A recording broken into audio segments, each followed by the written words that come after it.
Good morning all of you. आज हम poem number जो 4th है किताबें, यह पोयम आज हम सीखेंगे। कवि का नाम है गुलजार। कवि ने इस कविता के माध्यम से मनुष्य और किताबों के बीच में जो बढ़ती दूरी है उसको बड़े ही सुंदर तरीके से दर्शाया है। कभी सीने पर रखकर लेट जाते थे, कभी गोदी में लेते थे, कभी घुटनों को अपने रियल की सूरत बनाकर नीम सजदे में पड़ा करते थे। छूते थे जबी से वो सारा इल्म तो मिलता रहेगा आइंदा भी। इन पंक्तियों के माध्यम से कवि का यहाँ पे कहना है कि किताबें हमारी सहचरी सहगामिनी थी, जिन्हें हम सीने पर रखकर लेट जाते थे। यानी जब हम रात को किताब पढ़ते थे तब हम अपने सीने पर रखकर किताब पढ़ते थे और आँख लगने के बाद में वह किताब वैसे ही सीने पर रखकर हम सो जाते थे।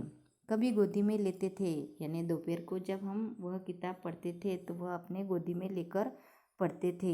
कभी कभी अपने घुटनों को रियल यानी ठावनी का यहाँ पे अर्थ है जिस पर धर्म ग्रंथ रखकर हम पढ़ते हैं उसको ही ठावनी कहते हैं। तो ठावनी पर हम जब किताब रखकर पढ़ते थे तब उसका आनंद हमें बहुत आता था, आनंद हम लेते थे। कभी सजदे यानी प्रार्थना में इन्हें पढ़ा करते थे। यानी जब हम मंदिर में प्रार्थना करने के लिए जाते थे तब वहाँ पे हम किताबें पढ़ा करते थे।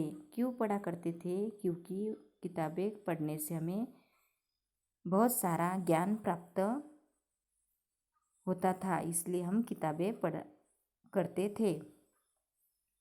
तो कभी माथे लगाकर उसे छूते थे, यानी कभी हम माथे पर लगाकर उसे छूकर उसका जो पूरा ज्ञान है वह हम प्राप्त किया करते थे।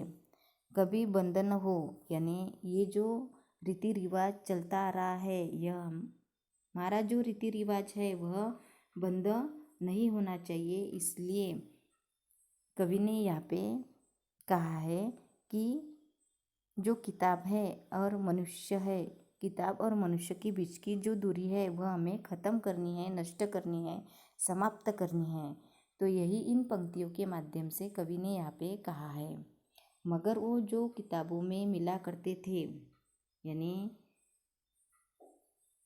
मिला करते थे सूखे फूल और महके हुए रुके, किताबें गिरने उठाने के बहाने रिश्ते बनते थे, उनका क्या होगा वो शायद अब नहीं होंगे।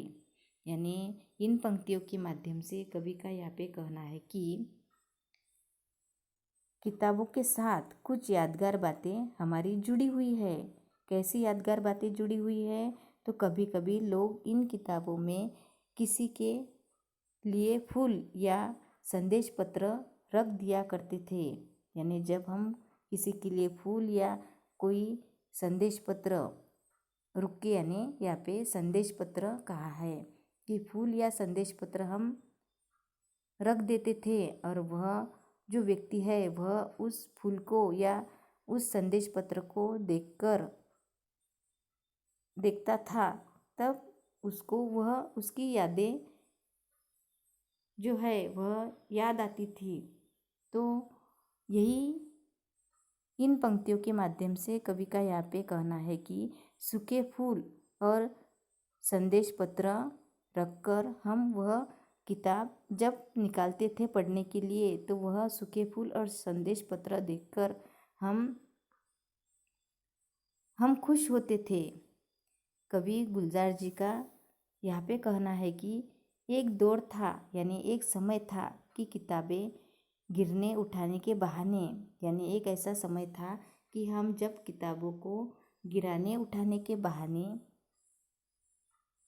कई रिश्ते की डोर वहाँ पे बन जाती थी। यानी हमारे हाथ से जब किताब नीचे गिरता था और सामने वाला जो व्यक्ति है वह उठाने के लिए वहाँ पे आता था, तब उस व्यक्ति में और हमारे बीच में एक रिश्ता जुड़ जाता था। तो वो जो रिश्ता जुड़ जाता था अब वह डोर बनती है कि नहीं बनती है। किंतु अब जिस तरह से किताबों में लोगों की अरुचि उत्पन्न हो रही है, लोग किताबें पढ़ नहीं रहे हैं, अरुचि उत्पन्न हो रही है लोगों के अंदर, तो उससे यह हमें दिखाई दे रहा है कि जो रिश्ते हैं वह नष्ट होते हमें दिखाई दे रहे हैं कि वह रिश्ते अब बनेंगे नहीं, उनका संपर्क सूत्र टूट जाएगा और वे अपना अस्तित्व खोकर काल के ग्रास की भांति खत्म हो जाएंगे, यानी काल में नष्ट हो जाएंगे, खत्म हो जाएंगे। जो रिश्ते किताब गिरने के बाद में बनते थे वह रिश्ते अब खत्म होते हुए नज़र आ रहे हैं। अब वह रिश्ते नहीं बनेंगे, शायद अब नहीं होंगे, यानी ऐसे रिश्ते अब शायद नहीं होंगे, ऐसा यहाँ पे कवि का कहना है। तो आज हमने पोयम नंबर जो 4 है किताबें, यह पोयम आज हमने सीखी है।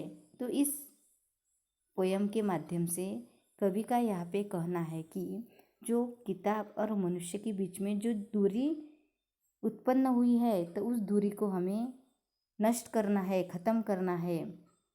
तो मनुष्य को यहाँ पे ज़्यादातर किताबें पढ़नी चाहिए, ऐसा ही संदेश इस कविता के माध्यम से कवि ने यहाँ पे दिया है। तो इस तरह से आज हमने पोयम नंबर जो 4 है किताबें, यह पोयम सीखी है। Thank you.